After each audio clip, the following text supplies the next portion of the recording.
گھر واپسی پر جب میں نے ماما اور پاپا کو اپنا اور زہرا کا فیصلہ سنایا تو کچھ دیر کے لیے تو وہ دونوں ہی جیسے دنگ رہ گئے۔ پھر پہلے پاپا نے آگے بڑھ کر مجھے گلے لگا لیا۔ ہمیں تم پر فخر ہے ساحر بیٹا، اور ہم جانتے ہیں کہ تم ایک نہ ایک دن اس کی روح کو بھی فتح کر لو گے۔ God bless you. ہاں، شاید میں کبھی زہرا کی روح کو بھی جیت ہی لوں گا، لیکن ان دنوں خود میری روح جس عذاب سے گزر رہی تھی، میں اس کا بھلا کیا درما کرتا۔ مجھے لگتا تھا کہ میں اپنی آدھی روح کہیں اور چھوڑ آیا ہوں۔ آخر کار اس رات میرے ضبط کے سارے پیمانے چھلک پڑے اور میں آدھی رات کو کمرے ہی میں سجدے میں گر کر بلک اٹھا، یا میرے رب مجھے اس الجھن سے نکال دے۔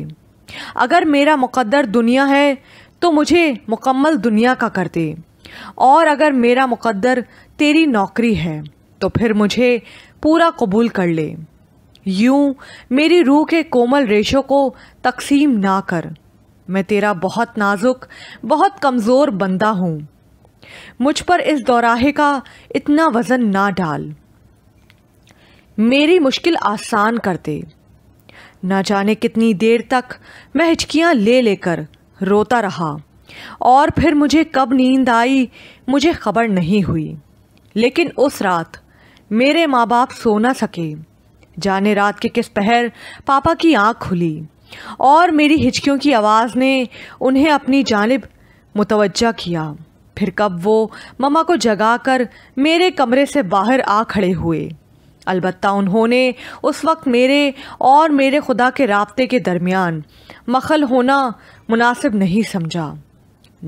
صبح جب میں ناشتے کی میز پر آیا تو ان دونوں کے چہرے بھی آنسوؤں سے دھلے ہوئے محسوس ہوئے۔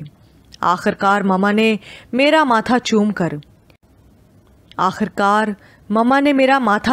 کر میری ہر کشمکش کا فیصلہ کر دیا۔ مجھے رخصت کرتے وقت انہوں نے صرف ایک جملہ کہا، ساحر کاش میرے کئی بیٹے ہوتے اور سب تمہارے جیسے ہوتے۔ اب ہم بھی تمہارے اس سچ کے سفر میں تمہارے ساتھ ہیں۔ جہاں کہیں مستقل ٹھکانہ بناؤ ہمیں بھی بتا دینا، ہم بھی وہیں آ بسیں گے۔ میری زبان سے بے اختیار نکلا، ہاں لیکن زہرا کو اپنے ساتھ لے کر آئیے گا۔ وہ دونوں ہنس پڑے۔ اس بار ماما اور پاپا خود اپنی گاڑی میں مجھے درگاہ چھوڑنے کے لیے آئے، اور پھر بہت دیر تک مجھے اپنے سینے سے لگا کر کھڑے رہے۔ جب میں آخری سیڑھی چڑھ کر درگاہ کے صحن میں پہنچا تو وہاں کا منظر ہی کچھ اور تھا۔ سبھی کسی جلدی میں نظر آ رہے تھے، جیسے کسی لمبے سفر کی تیاری ہو۔ میں نے قریب سے گزرتے ایک زائر سے احوال پوچھا تو اس کا جواب سن کر مجھے اپنی ڈولتی نیا ڈوبتی ہوئی محسوس ہوئی۔ سلطان بابا درگاہ کا انتظام کسی نئے خدمتگار کے سپرد کر کے خود کسی لمبے سفر پر جا رہے تھے۔ عبداللہ نے بتایا تھا کہ نئے عبداللہ کی تقرری ہو چکی ہے۔ میں نے مایوس ہو کر واپسی کے لیے قدم اٹھائے ہی تھے کہ اچانک ایک آواز نے میرا راستہ روک لیا۔ کہاں چل دیے میاں، ابھی تو ٹھیک سے آئے بھی نہیں۔ میں پلٹا، وہ سلطان بابا ہی تھے۔ عبداللہ بھی ان کے پیچھے کھڑا مسکرا رہا تھا۔ شاید مجھے دیر ہو گئی ہے، آپ کو آپ کا خادم مل گیا ہے۔ سلطان بابا نے میرے کاندھے پر ہاتھ رکھا۔ میاں، جن کی ترقی ہو گئی ہو انہیں ہم دوبارہ درگاہ کی خدمت پر نہیں لگاتے، تم ہمارے ساتھ چل رہے ہو۔ خوشی اور حیرت کے مارے میری حالت پر سبھی مسکرا دیے۔ عبداللہ میاں اب ہمارے ساتھ نہیں جا رہے، انہیں ہم نے کسی اور جگہ کی خدمت کے لیے بھیجنا ہے۔ ساحر تم ہمارے ساتھ چل رہے ہو، بولو کیا ارادہ ہے؟ رہے نصیب، لیکن درگاہ کی خدمت کے لیے بھی تو کسی کو یہاں رہنا تھا، وہ کہاں ہے؟ دفتن عبداللہ کے پیچھے نعمان کا چہرہ ابھرا۔ ہاں، وہی کھلنڈرا سا موٹر سائیکل سوار نعمان۔ وہ تیزی سے بڑھ کر میرے گلے لگ گیا۔ میں یہاں رہوں گا، آپ بے فکر ہو جائیں۔ سلطان بابا نے کاغذ کی ایک چٹ میرے ہاتھ میں تھمائی اور پلٹ کر جاتے ہوئے بولے، اس نوجوان کو اس کے نئے نام سے آگاہ کر کے چلے آؤ، ہمیں شام ڈھلنے سے پہلے بہت لمبا سفر طے کرنا ہے۔ میں نے کانپتے ہوئے ہاتھوں سے کاغذ کھولا۔ کاغذ پر نیا نام جگمگا رہا تھا، عبداللہ۔ میں نے نعمان سے مل کر اور اسے ساری تفصیل سمجھا کر سلطان بابا کے پیچھے چل پڑا۔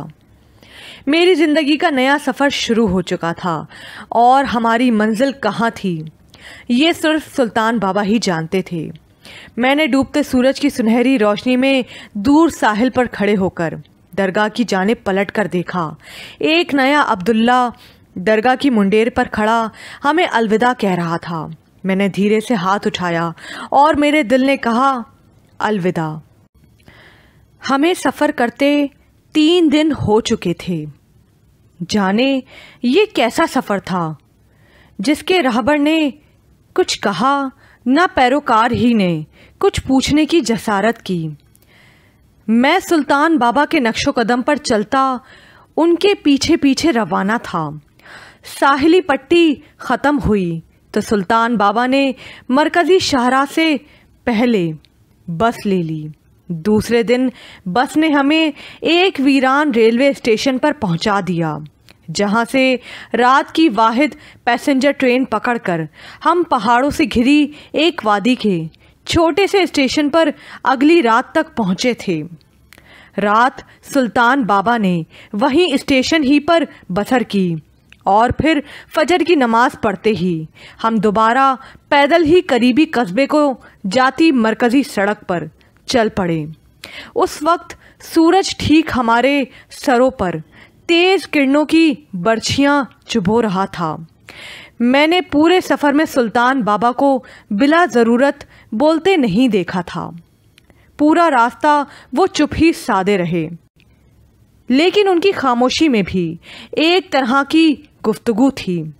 جب کبھی مجھے تھکن کا احساس ہوتا یا میرے من میں کوئی سوال ابھرتا، اسی لمحے وہ پلٹ کر مسکراتی نظروں سے میری جانب دیکھ لیتے اور میرے ہر سوال کو جیسے ایک جواب سا مل جاتا اور تھکن جانے کہاں اڑ جاتی۔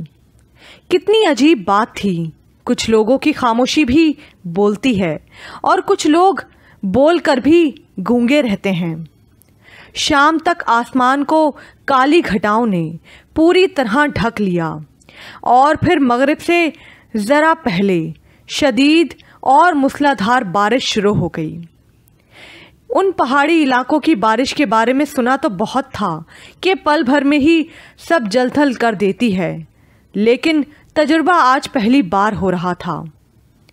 کچھ ہی دیر میں ایک چھوٹی سی آبادی کے آثار دکھائی دینا شروع ہوئے اور قصبے کی پہلی سڑک پر مڑتے ہی ایک چھوٹے سے پہاڑی ٹیلے پر بنی ہوئی ایک خستہ حال مسجد کے گنبد نظر آنے لگے۔ میں اور سلطان بابا پوری طرح بھیگ چکے تھے اور جب ہم مسجد کے کچی اینٹوں سے بنے ہوئے صحن میں داخل ہوئے تو مؤذن مغرب کی اذان کے لیے کھڑا ہو چکا تھا۔ اذان ختم کرتے ہی وہ والہانہ انداز میں کچھ اس طرح سلطان بابا کی جانب بڑھا جیسے اس کی ان سے برسوں سے جان پہچان ہو۔ سلطان بابا نے میرا تعارف عبداللہ کے نام سے کروایا۔ کچھ ہی دیر میں مسجد میں قریباً درجن بھر نمازی جمع ہو گئے اور سلطان بابا ہی کی معیت میں جماعت ادا کی گئی۔ نماز کے بعد مؤذن کے سوا تمام نمازی ایک ایک کر کے رخصت ہو گئے۔ مؤذن کا نام رشید تھا، جس نے نمازیوں کے جانے کے بعد جلدی سے ہم دونوں کو گرم گرم قہوہ پیش کیا۔ میں نے ابھی قہوے کا پہلا گھونٹ ہی لیا تھا کہ سلطان بابا کا سوال سن کر میرے ہاتھ سے پیالہ تقریباً چھوٹ ہی گیا۔ پھانسی کب ہے؟ رشید سے مخاطب تھے۔ رشید نے اسی طرح سر جھکائے ہوئے جواب دیا، پرسوں صبح 4:30 بجے۔ سلطان بابا نے لمبا سا ہنکار ابھرا۔ گویا ہمارے پاس 48 گھنٹے سے بھی کم ہیں۔ چلو خیر، جو اللہ کو منظور۔ میں حیرت سے سلطان بابا اور رشید کو دیکھ رہا تھا۔ یہ پھانسی کا ذکر ہو رہا تھا اور 48 گھنٹوں میں ایسا کیا ہونے والا تھا؟ بڑی مشکل سے میں نے خود کو کوئی سوال کرنے سے روکا۔ کچھ ہی دیر میں مسجد کے باہر ایک سرکاری جیپ آ کر رکی اور پھر اندھیرے میں اس کی چمکتی لائٹس کی روشنی میں پانی سے شرابور کیچڑ میں چھپ چھپ کرتے بڑی بڑی خاکی برساتیوں میں ملبوس چند سرکاری اہلکار اترے۔ ان میں سے ایک بارواب اور عمر رسیدہ شخص جو ان سب کا آفیسر تھا، چھتری کے سائے تلے تیزی سے چلتا ہوا مسجد کے احاطے میں داخل ہوا۔ اس کے سر پر چھتری تانے ہوئے ایک اہلکار تقریباً دوڑتا ہوا اپنے افسر کو پانی کے ریلوں سے بچانے کے لیے ساتھ ساتھ چلا آ رہا تھا۔ رشید نے جلدی سے اٹھ کر افسر کا استقبال کیا۔ آئیے آئیے جیلر صاحب، سلطان بابا آپ ہی کا انتظار کر رہے ہیں۔ آنے والے کا نام اقبال تھا اور پتہ یہ چلا کہ وہ اس قصبے کی مرکزی جیل کا سپرنٹینڈنٹ ہے۔ وہ سلطان بابا سے پہلی مرتبہ مل رہا تھا، لیکن اس کے انداز و اطوار میں بھی پرانے شناساؤں جیسا احترام تھا۔ البتہ اس کے چہرے سے پریشانی کے آثار چھلک رہے تھے۔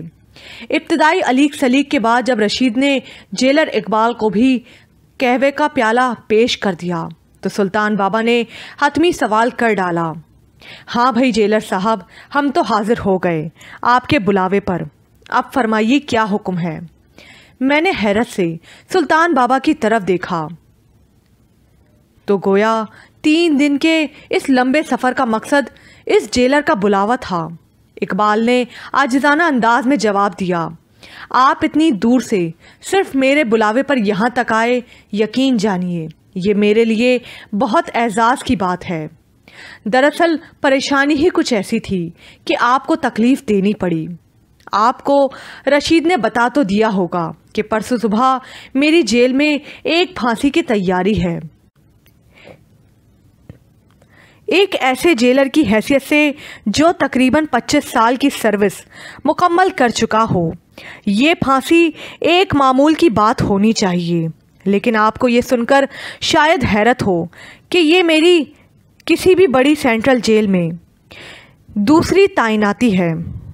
اس سے پہلے تقریباً 2 سال تک سندھ کی ایک بڑی جیل میں رہ چکا ہوں، لیکن آپ اسے قدرت کی مہربانی کہیں یا مقدر کا ستم کہ میں نے اپنی پوری سروس میں کبھی کوئی پھانسی نہیں بھگتائی، اور پرسوں دی جانے والی پھانسی نہ صرف میری سروس بلکہ میری زندگی کی بھی پہلی پھانسی ہے۔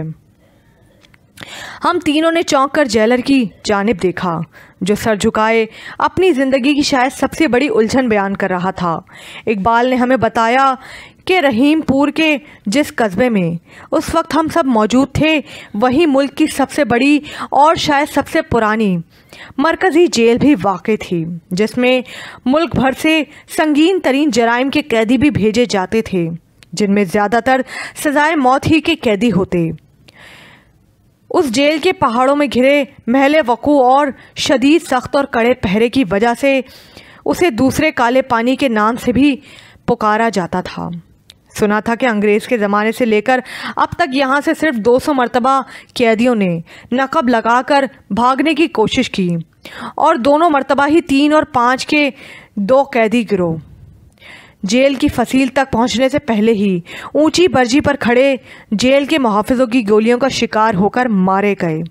اس کے بعد آج تک کسی قیدی کو یہ جرت نہیں ہوئی کہ وہ اس کالے پانی کی قید سے فرار کا سوچ بھی سکے۔ اقبال جیلر کی سروس کا یہ آخری سال تھا اور رحیم پور کی جیل میں اس کی تعیناتی کو ابھی بمشکل 1.5 ماہ کا عرصہ ہی ہوا تھا، لیکن حاضری کے فوراً بعد ہی اسے جس سرکاری حکم کا پہلا پروانہ موصول ہوا، وہ اسی سکندر نامی قیدی کی پھانسی تھا۔ بقول جیلر اسی دن سے اس کی نیندیں حرام ہو چکی تھیں۔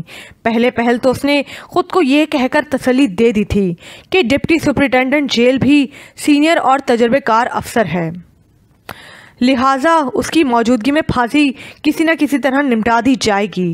لیکن شومئی قسمت ڈپٹی کے داماد اور بیٹی کا ساہیوال میں ایک خطرناک ایکسیڈنٹ ہو گیا اور ڈپٹی کو 4 دن پہلے ہی انتہائی عجلت میں چھٹی لے کر جانا پڑ گیا اور فی الحال اگلے 15 دن تک اس کی واپسی کا کوئی امکان نہیں تھا۔ جیلر کی دوسری امید جیل کا سرکاری ڈاکٹر تھا، جسے اس پھانسی کے تمام عمل میں اور تمام تیاریوں اور انتظامات میں جیلر کی معاونت بھی کرنی تھی۔ لیکن جیلر کی یہ سن کر تو ہوش اڑ گئے کہ ڈاکٹر نے ابھی 2 سال پہلے اپنا ہاؤس جاب مکمل کیا ہے اور کسی بھی جیل میں یہ اس کی پہلی تعیناتی ہے۔ ڈاکٹر کے تو پہلے ہی یہ سوچ کر ہاتھ پاؤں پھولے ہوئے تھے کہ ایک زندہ انسان کو اس کی نظروں کے سامنے چلا کر لایا جائے گا اور پھر اس کی سانسیں سلب کر لی جائیں گی۔ بقول نوجوان ڈاکٹر کسی مریض کو اپنے سامنے دم توڑنا دیکھنے اور ایک انسان کو پھانسی پر لٹکتا دیکھنے میں زمین آسمان کا فرق ہے۔ یہ سب کچھ بتاتے ہوئے بھی اقبال کے چہرے پر ہوائیاں سی اڑ رہی تھیں۔ اس کی پریشانی بھی اپنی جگہ بجا تھی، کیونکہ ملک کی سب سے بڑی جیل کا سپرنٹینڈنٹ ہونے کے ناطے اس پر بہت بھاری ذمہ داری عائد ہوتی تھی، اور اگر اس سارے پھانسی کے عمل میں کوئی بھی قانونی یا اخلاقی شکم باقی رہ جاتا تو اس کی تمام تر جواب دہی اس کو کرنا تھی۔ سلطان بابا نے بہت غور سے جیلر کی بات سنی اور پھر ہلکے سے کھنکار کر گویا ہوئے، واقعی یہ تو بڑی پریشانی کی بات ہے، تو پھر آپ نے اس مشکل کا کیا حل نکالا؟ ویسے آپ تو خود کافی تجربے کار ہیں، آپ یہ بھی جانتے ہوں گے کہ جیل کا جلاد ایسے موقع پر کافی کارآمد ثابت ہوتا ہے۔ کیا آپ نے جلاد سے کوئی مدد نہیں لی؟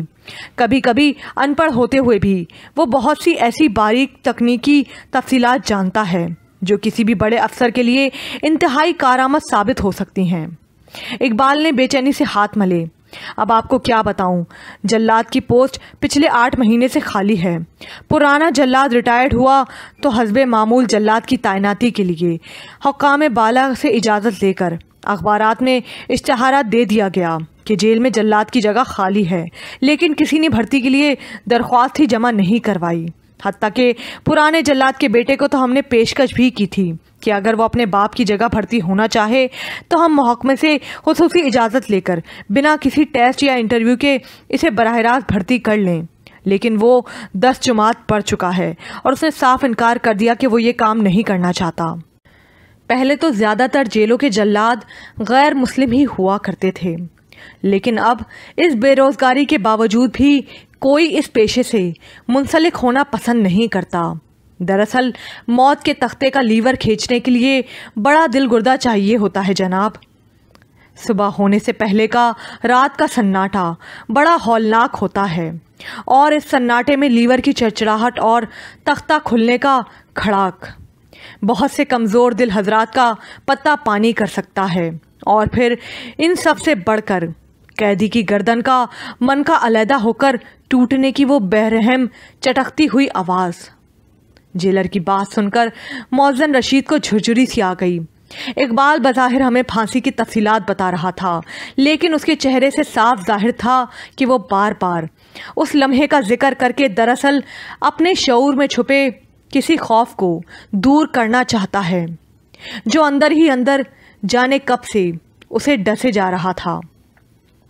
مجھے یاد تھا کہ کالج پاس کرنے کے بعد میرے بہت سے دوست جو پری میڈیکل گروپ سے وابستہ تھے انہوں نے میڈیکل کالج میں داخلہ لیا تھا، تو میں اور کاشف بہت عرصے تک اپنے پرانے کلاس فیلو سے ملنے کے لیے ان کے ہاسٹل جاتے رہتے تھے، جس کا نام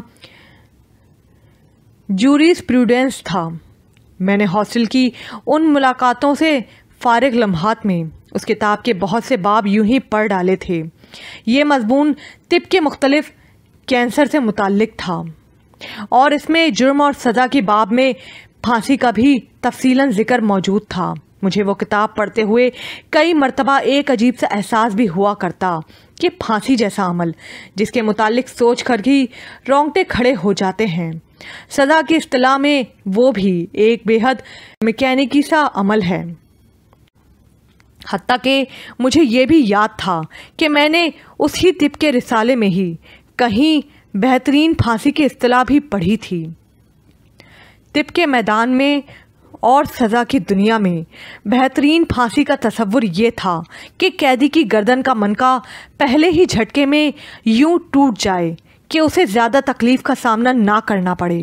حالانکہ اس ایک جھٹکے میں بھی سانس کی ڈور ٹوٹنے کے باوجود قیدی کم از کم 8 سے 10 منٹ تک سولی پر لٹکتا ہوا چھوڑ دیا جاتا تھا، کیونکہ اس دوران بھی وہ دماغی طور پر طب کی اصطلاح میں زندہ رہتا تھا اور اس کی مکمل دماغی موت کے لیے یہ 8 منٹ کا وقفہ ضروری سمجھا جاتا تھا۔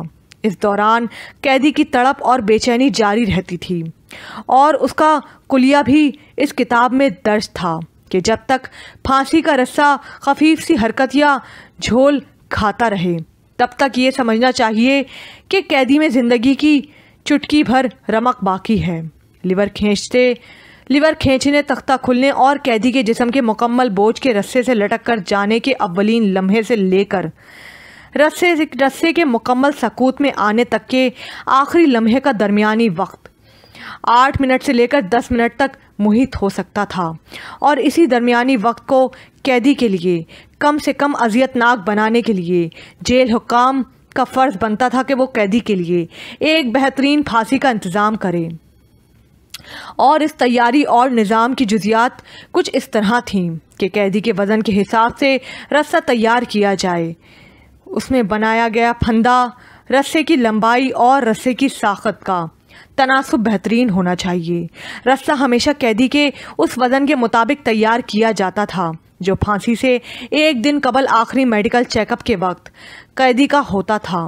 اسی طرح جلاد کی ڈیوٹی میں یہ بھی شامل تھا کہ وہ ایک دن پہلے تختے دار کے قبضے وغیرہ جانچ لے کہ تختے کے کھلنے میں کسی دشواری کی تو نہیں، لیور کا ہینڈل ٹھیک کام کر رہا ہے کہ نہیں، عین وقت پر لیور یا تختہ کسی رکاوٹ کی وجہ سے جواب تو نہیں دے جائے گے، تختے کے دونوں پٹ ایک جھٹکے سے اور ایک ساتھ کھل رہے ہیں یا نہیں، تختے کے قبضوں کو گزشتہ ایک ہفتے کے دوران ٹھیک طرح سے تیل پلایا گیا ہے یا نہیں، کہیں رسے کی رگڑ یا لکڑی، لوہے کے ستون کی کوئی ناہموار سطح